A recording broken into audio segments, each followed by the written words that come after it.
the technical mastery is extraordinary. I don't think we really appreciated until we started to look at this collection as a whole how wonderful these photographs really are. The incredible patience it must have required at extraordinarily low temperatures to wait for a group of penguins to actually line up with a particular iceberg on the horizon. That sort of thing, I think, very few photographers today would not sort of immediately empathise with the kind of patience you require to do this. But then I think perhaps very few of them actually work in those severe conditions.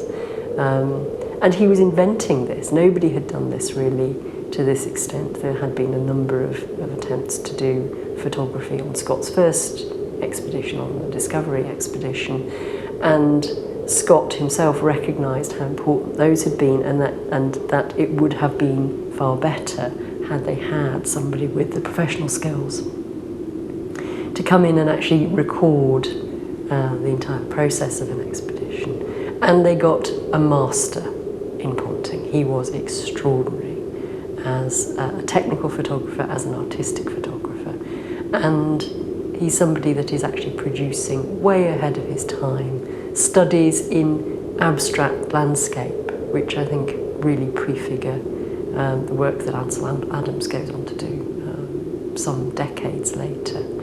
And you see this in some of his landscape studies, his skyscapes, his seascapes, and they are remarkably beautiful photographs. From a research point of view, having the entire collection accessible so straightforwardly via the web to anybody that wants access is for us hugely important in actually raising the profile not only of this collection but of the importance of this expedition as well. I think as we approach the centenary of Scott's attainment at the South Pole, this collection will become even more important.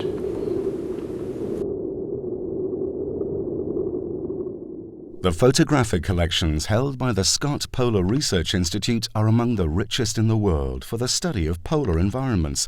Previously hidden, they're now accessible online to everyone, from the North Pole to the South Pole, from climate researchers to school children. Through JISC, the nation's history of exploration and endeavour is being given a new lease of life to inspire learning, teaching and research, now and for future generations to come.